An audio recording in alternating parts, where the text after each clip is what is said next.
Hello. If you're listening to me right now, you're about to listen to me and Ross discuss all things Tottenham in regards to our next manager. God knows what's happening there. Before I do, however, though, it's important for me just to once again ask you to drop a like, subscribe, comment below what you think. It really does make a difference. We're such a small channel and we genuinely enjoy engaging with you and building this up to an audience that really does seem to like what we're doing. So I ask you to do that. I know how annoying it is, but please. And before we do get onto the episode, it's important to say that we briefly mentioned Pochettino, but that was before he fully entered the frame again as a genuine option.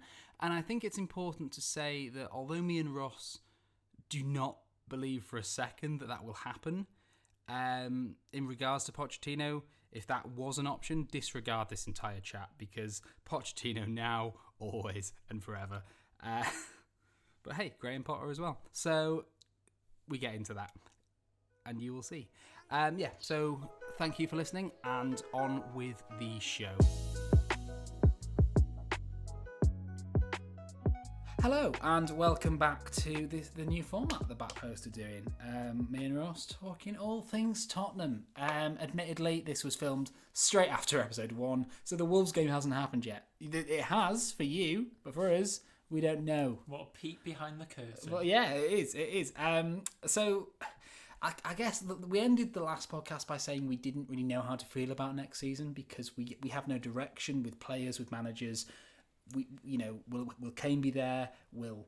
It's just a complete mystery. It's so difficult to say. So the obvious conversation to now have is managers and who is going to be at the helm for Tottenham Hotspur next season. Yeah. And I've just realised here, Ross, we've written a list of names. There's quite a few list of names. And does it say quite a lot that none of us even considered writing down Ryan Mason? Yeah, we didn't even consider it. I've only just realised that. I was like, it's just not happening, that, is it? No. So we'll get a few out of the way quickly. My dream, my dreamed dream that I dreamed would be Nagelsmann. Yeah, well, I think we did that one about like Mourinho and Nagelsmann earlier on, didn't we? We did. And I knew he was going to Bayern. I didn't dare to dream, and then it happened anyway. I did. I could see it. So we're going to skim past a few. So Nagelsmann, he's gone to Bayern. Scott Parker, he was linked because Josie was fired when Fulham were on the rise, and then since then Scott Parker's lost not even on the rise game. Necessarily, just fighting. Well, they came out of nowhere to be within like 3 points from Newcastle, and then they've just dropped off a cliff and lost every game. And there is a good chance he'll be sacked by Fulham, so it's too much of a risk to. It's a massive risk. You may as well employ Mason if you can't employ Parker. Hansi Flick looks like he's going to Germany.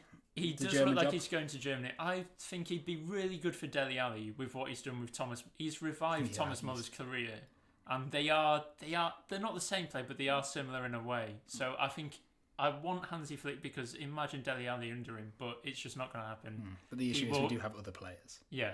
We do have other players as well. And then, finally, I don't know why I'm saying these together, but Ten Hag, he's a possibility, but apparently he didn't impress in the interview. Yeah, he had a bad meeting. He signed a year extension with Ajax. That could be just to get money, because now that seems to be the thing with Nagelsmann going to Bayern. Now we're going to start paying for managers, which is rare, isn't it? I know there's always a...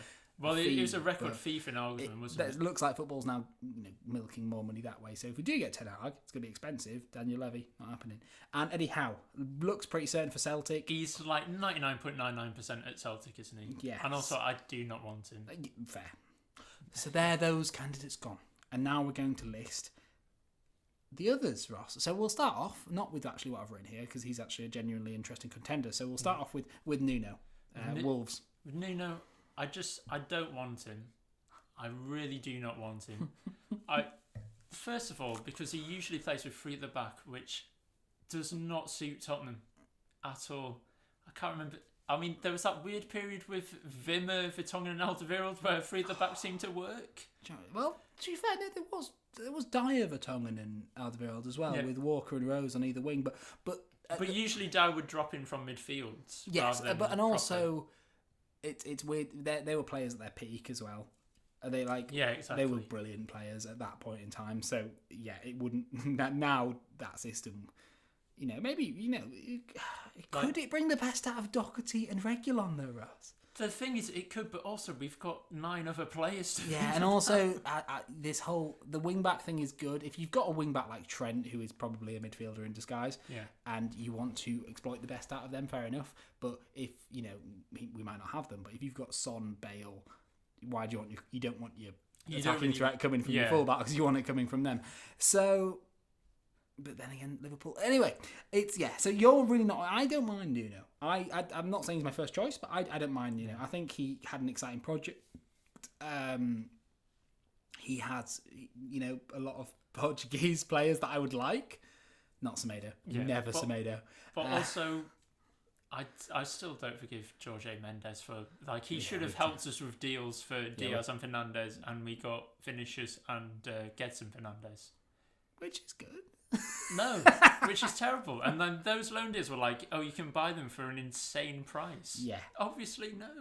So, Nuno, positives, Ross? You should think of some positives for him. He has a philosophy, and I know that's a buzzword. He does tend to stick to his guns as well. I know he's changed recently, but they had to after that Burnley performance. But usually he sticks to what he believes in, which, that's a positive. It would be good for the fullbacks, but I don't think he's the right man for Tottenham. No, I mean, I don't know whether recruitment comes in at Wolves, but a midfield of Moutinho, Neves, and Dendocker, who is a poor man's Yuri Tielemans, but it's a nice midfield. Obviously, how much of their fall away, you've got to remember that even though Wolves are such a state now, they might have beaten us by the time this has come out. Yeah. Losing Neto to injury, losing Jimenez to a head injury, selling Jota, the centre backs. Podent's quite injury prone as well. Yeah, I don't blame him at all for the drop off a cliff. The centre backs. Yeah. I mean, just Cody and Bolly just were never that good. I don't think. Yeah. Well, Bolly especially seems to have just absolutely dropped off a cliff. I'm going to mention that Burnley game again. I watched the game. The Wolves were so bad. 4-0 Burnley. It's the worst Wolves performance I've ever seen. The same Burnley that lost 4-0 to Leeds today. Yeah, exactly. So for you, Ross, I don't think it's very likely. I don't think it's likely, and I don't want it. Okay, moving on. Yeah. Brendon Rodgers, he's just won an FA Cup today. He has just won an FA Cup. He's in the Champions League pretty much. If he's not, we're sorry, but as far as we're aware, he is. If he's managed to not be in there, then there should be concerns. I know they dropped last season, but they had a lot of injuries last season at the end. So. I think the obvious thing to say first is why would Brendon Rodgers want to leave the project he has to come to Tottenham? Well, because Leicester is such a well-run club. Yeah, exactly. It's well-run. They have a since the tragedy as well. He seemed like a really good owner and cared for the club, and now that's being almost Leicester are honouring that, and it's as tragic as it was. They're sticking by his love, which is wholesome, great, really. Yeah, I mean, it's probably one of the most feel-good clubs around at the moment. The only asterisk about it is, I mean, they obviously won a league, so it's ridiculous me even to say this, but there could be a thought in the back of his head that says, we've got the FA Cup now, we're in the Champions League, I can't imagine why you wouldn't want to go for that Champions League journey, but could he think in his head, this is the end of the road? He might think he can't take it any further, because although the investment they have is great,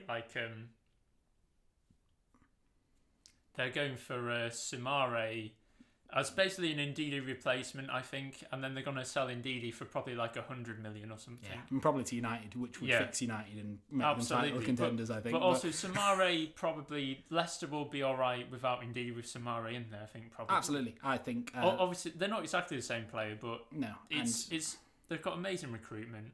And, you said it the other day at the pub, every time Leicester get linked heavily with a player, the big club should just sweep in. Yeah, they should absolutely sweep in. Fofana.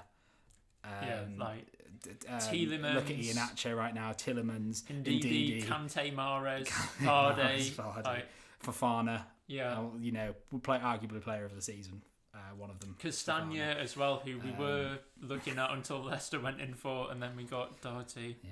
So I wouldn't mind it. We both have agreed that he's a bit weird. Yeah, I don't like Rodgers. Is my one thing against it. I Yeah. don't like him as a man, but he's clearly a good manager.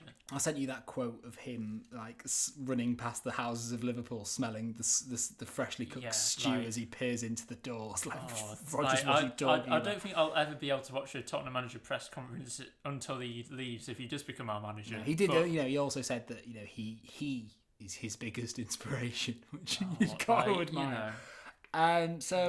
Not very likely because because of the step down reason. Also, but would you be happy? That's yes or no's we're going for. I mean, I wouldn't be unhappy, but I wouldn't be buzzing about it either, if you know what I mean. That's fair. Okay, so next on the list here, we've got Roberto Martinez. There's not much to say. I don't want this. I absolutely do not want this, but there are very strong links that Martinez is really pushing for it. Yeah, I mean, he won the FA Cup with Wigan. I mean, good for you, mate. Then went to Everton. But he also got them relegated, and he had an awful season with Everton. And also, how talented is that Belgium squad? I know. I mean, they finished third. Against France, like France won it. Croatia, admittedly, but they didn't lose to Croatia. We lost to Croatia. I know they did well, but also it does sort of feel like that Belgium, like Hazard, De Bruyne. You feel like they should be doing better. You're right. You're completely right. However, they lost to France. Yeah, I know they lost to France. Semi-final. It's one of those, isn't it? If they'd been on the other side of the draw, they probably would have got to the final. But lost to France. But they like yeah. So for me, that's that. There's not much to say about it.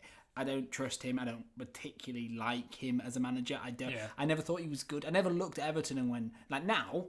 I mean, he's not a name we're going to mention once, but if Ancelotti was on this list, absolutely, that would be quite exciting. But, I look at Everton now and I go, "Oh, you got Ancelotti." I never looked at Everton and went, "Oh, you've got Roberto Martinez. I'm jealous of you." So we'll keep it short, but. It's a no from me. Yeah, I don't really want it either, but it's relatively likely. It's likely. It's horribly likely because his Belgium contract's running out. And why would he stay with that Belgium squad as well? Like the moments, after this Euros. After this Euros, it's going to sort of peak a bit, isn't it? Mertens is 58. And he's 58. But De Bruyne, Hazard, and all that are coming off the Vertonghen. Well, Hazard's definitely come off his peak, hasn't he? Vertonghen and Alderweireld are they're going over the hill. Company's gone, But Ross, Yuri Tillmans. I mean, an exciting and player. Dendocker. Oh wow! So it's likely. The next one is actually probably the most likely on our list, and it's Graham Potter. Graham Potter, which I mean, if you just listen to his name, not that exciting, is it? Although he's the hipster's choice, isn't he? He's probably quite. He is the hipster's choice, absolutely. But he's probably good. That Brighton squad, admittedly, this is difficult. They're all Premier League players. Yeah. I'm about to say the sentence, that Brighton squad is wank. I'm aware that that's not true. It's not. It's clearly not true. They've got Ben White, who Leeds have done really well this season. Leeds would have killed half the population of Leeds to keep Ben White. Yes. They would have sacrificed the children of Leeds for Ben White. They loved it. And they've got Lewis Dunk, who... he's good. Even, they've probably got about 4 centre-backs that may get in our squad. That's I know the fair. whole team, maybe not, but... You look at the other end of the pitch. Obviously, we love Basuma. Sorry, you might. Obviously, I quite like Basuma. I don't love him. Well, after that Arsenal thing where he just laughed at them when he crossed them. I'm a big fan of Basuma. I think he's a really top midfielder. I think where Brighton have fallen down this season is with goals, and absolutely, yeah. Maybe Tottenham's squad just solves that problem. Well, also you put Harry Kane in that Brighton team, and they might that Brighton team may finish above us. Yeah. And one of my most disappointing moments of last season was the 3-0 to Brighton. There's clearly something there. Yeah. But they've got Trossard, Mapai. Also Welbeck. They're insane XG records. There was that United game at the start where they hit the post 4 times or something mental, didn't they? I do remember. And their XG, I think at one point they should have been 4th, quite late on in the season. I Clearly the style of football is good. I'm doubtful, but I'd take it and I'd just go along for the ride. I think it'd be exciting. Well, also when we hired Pochettino, it was a sort of like mid-table team manager doing well with that squad. And although it's not the same scale, Southampton were like, I don't know, 8th, 7th, whereas Brighton are surviving relegation. It's a similar vibe. Yeah. I mean, so, would you be happy, Ross? I'll be happy with that, yeah. And is it likely? I mean, he does have a long contract, is the one doubt, because Lee... Yeah, I know, but what, 10 million? Yeah. To pry him out of it? Like, and I know that Tottenham might not pay that, but it's also peanuts. That's less than, like, a salary. But also, with the money we've saved from Mourinho getting a new job, that's opened a whole new door to, like, probably quite a lot of managers. Exactly. I'd say. I'm not sure how long we've been going for here. Let me just check. I think this one's a short one. We're going for 14 minutes, to be fair. It's all right. Because we've got just a few names that are unlikely but worth talking about. So there's Ralf Rangnick, the Red Bull Leipzig grandfather. Yes, which, would be exciting in terms of, like, the Leipzig production machine. But also could be a disaster because nobody knows anything about this man anymore. Yeah, he clearly was good and decent, but now he's not a manager. He tends to be a great sporting director, if you know what I mean. Yeah. Like, and then he was going to get the AC Milan job last season, until their managers started doing well, and then they're like, "Nah." Him off, didn't they? Which says it all, like.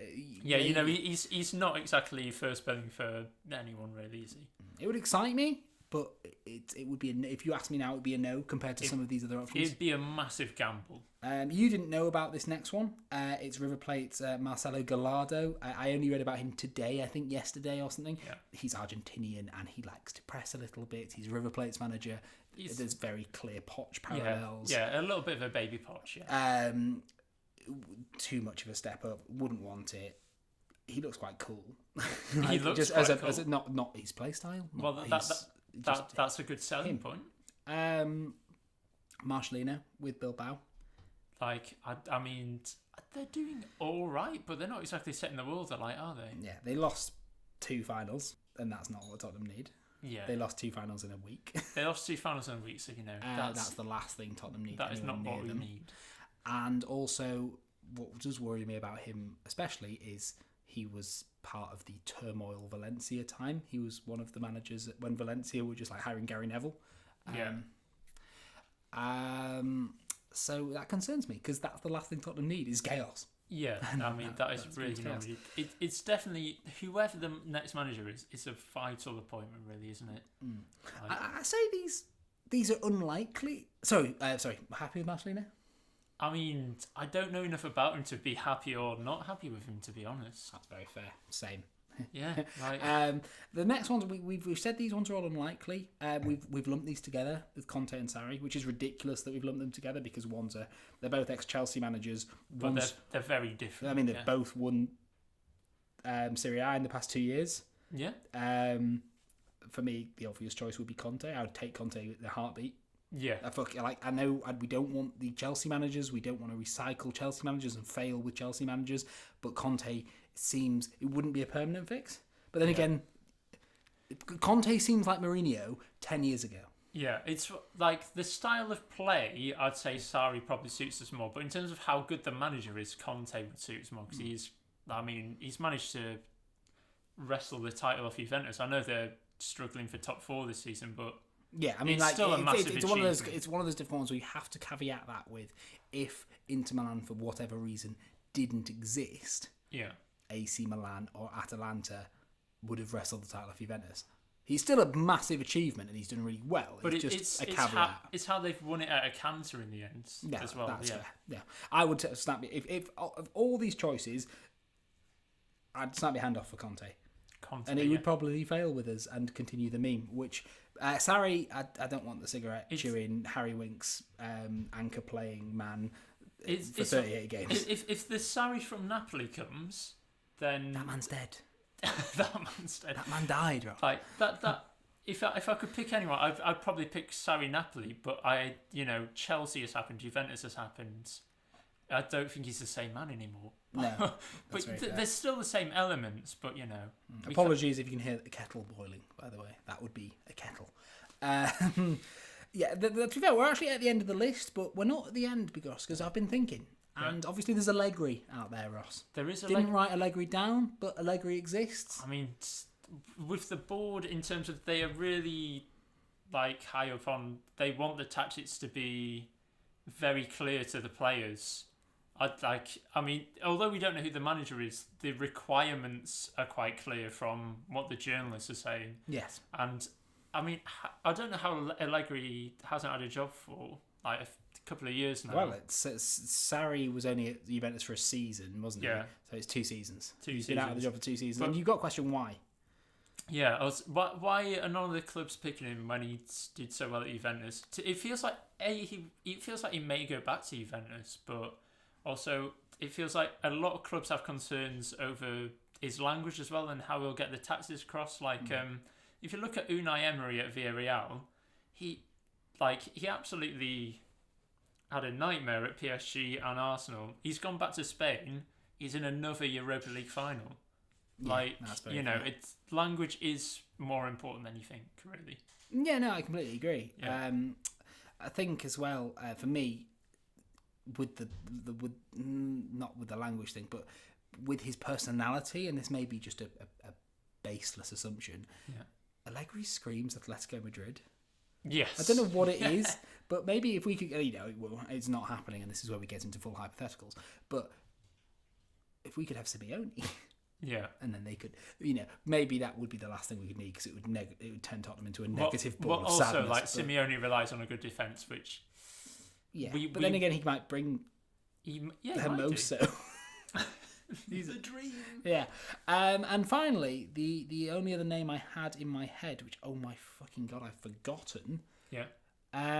Is Sarah. Oh, Juventus. Sarah. Oh, shit. Oh, fuck. What? I've forgotten, Ross. I've forgotten the name I had in my head. Bielsa? No, but very good shout. But Bielsa... It's not happening. It's not happening. And one thing I like about the rumours is it's just it's not happening because he doesn't want to live in London. And also he's one of I've heard this a lot. And it's a cliche, but he's one of the few men of his word left in football. Yeah, he's going to stick with Leeds. Well, even if we did appoint him, he is called El Loco for a reason. It does either go really well or really badly. Obviously, there's the fact that he is the father of Pochettino, and that therefore makes sense. That's the kind of shortlist. We haven't really scraped the cervix. Well, I mean, we haven't. We haven't scraped the cervix at all. Don't do that. We haven't scraped the surface. For instance, you mentioned Inzaghi. Yeah, Inzaghi. I don't see it happening, but he has been linked. The Lille manager. Obviously, they're doing fantastically. I mean, they're going to win the league by the looks of it as long as they win their games. But Pochettino might get sacked if they don't win the league. Come back, obviously. But Roma have sacked their manager. You never know. He might come to us. I don't see that happening. But the other one I was going to mention, not give it the time of day. Yeah. Klinsmann. Oh, It's such a heavy link thing, and it's no. One of my favourite things about the Klinsmann link is Mickey Household saying we should get our delays or Klinsmann. It's just clear, very obvious nostalgia. Or Hoddle. No, stop. It didn't work. So I mean, Ross, you're Daniel Levy. You've shaved your glorious ginger locks off. You are a bald egg man now. Little bald egg you man. can appoint a manager for Tottenham Hotspur. You have 10 seconds. Who do you appoint? Graham Potter. Okay. For me, if I have the choice, it's fuck it, let's get Conte. But I don't believe that's feasible. You've just won the league. But Inter are in debt. So they're in debt, and he seems to hate them also. He seems to have won the league in spite of Inter. He seems to hate every club he's at, to be fair. That's fair. And if you know what, if sadomasochism. I don't think that's quite right, but I know what you mean. Masochistic? I don't know. No, oh God. Anyway, BDSM Conte comes and just slags Tottenham off for 3 years. But wins as a Carabao Cup. But spits on us as he does it. Spits on the cup. I'll take that. But no, I do agree with Potter because I think there's a philosophy there. And we haven't even broached the topic of that time he made his players, was it when he was in Norway somewhere, put on a play with Ostersund. Yeah, Ostersund. He put on a play, didn't he? Like, absolutely. If we could get tickets to the play, like if he made the Tottenham team put on a play, and like let's say it was the Nativity, and like Eric Dyer is Jesus, and the three wise men are what, Kane, Son, and Lloris, and a little baby Jesus could be Wimmer. Bring Wimmer back. Bring Wimmer back. Wimmer and Son together. Then I'd be up for that, Ross. I would be up for that. I mean, he did also, in terms of managerial credentials, he took Ostersund up 4 divisions. He turned Swansea around, and they're still in the playoffs now under their new manager. And also, if you ever want, if you're a Tottenham, he's turned Brighton around. Like, if you're a Tottenham fan, I don't know how you'd find this, and you're not sure about Graham Potter. I don't know how you'd compile this, but I don't know. Maybe just Google search Ellis James wanking off Graham Potter. Or just look at Ellis James' Feast of Football like a couple of years ago. Yeah, that man would have died and killed for Graham Potter to keep him. Yeah, and maybe that's what we need again, because no one's dying for Mourinho anymore as a Tottenham fan, and no one's running through a brick wall for Ryan Mason. So maybe that's half the battle. And on that note, that's the end of this episode 2 of what? Shit, we still haven't named it, Ross. It'll have a name on the title. We haven't named it. Comment below. Engage with us. Tell us who you want. Who do you want? Because God fucking knows. And maybe you want Martin Yole back, the Godfather. Get him back. I wouldn't mind it, to be fair. Thank you very much for listening and watching. If you were watching the screen with clearly no real graphics, and tell your father about this. Tell Papa. Tell Papa. Thank you.